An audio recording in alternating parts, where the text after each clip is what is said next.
برطانیہ نے سندھ میں ممکنہ سیلاب سے قبل 1.2 ملین پاؤنڈز امداد کا اعلان کر دیا۔ پاکستان کے لیے برطانیہ کی مجموعی امداد 253 ملین پاؤنڈز تک پہنچ گئی ہے۔ مزید جانتے ہیں ڈان نیوز کے نمائندے عبداللہ مومن سے۔ عبداللہ، مزید بتائیے گا۔ جی بالکل، برطانیہ کی جانب سے سندھ میں ممکنہ سیلاب سے قبل 1.2 ملین پاؤنڈز امداد کا اعلان کیا گیا، اور اس حوالے سے پاکستان میں برطانوی ہائی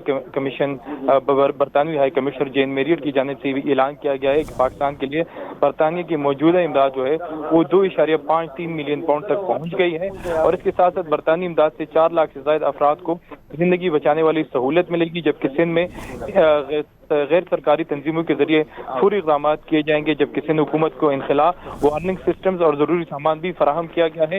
جین میریٹ نے کہا کہ بچاؤ پر $1 خرچ کرنے سے $7 کی بچت جانے محفوظ رہتی ہے، جبکہ اس کے ساتھ ساتھ سندھ میں انخلائی مراکز، مویشیوں کا تحفظ اور کمزور گھرانوں کی نشاندہی پر امداد خرچ ہوگی، جبکہ 22 اگست کو 1.33 ملین پاؤنڈ امداد جو ہے وہ پنجاب، خیبر پختونخوا اور گلگت بلتستان کو بھی فراہم کی گئی تھی۔ خیبر پختونخوا، پنجاب، گلگت بلتستان میں خشک راشن اور ریسکیو آپریشن کے لیے بھی برطانیہ کی جانب سے امداد جو ہے وہ فراہم کی گئی تھی۔ برطانیہ کا 5 lakh pound start ready disaster fund بھی اس کا حصہ ہے، جبکہ 20,000 افراد اس سے مستفید ہوں گے۔ سندھ کے لیے برطانوی امداد کو آفات سے قبل کمیونیکیٹ کو محفوظ بنانے کے لیے استعمال کیا جائے گا۔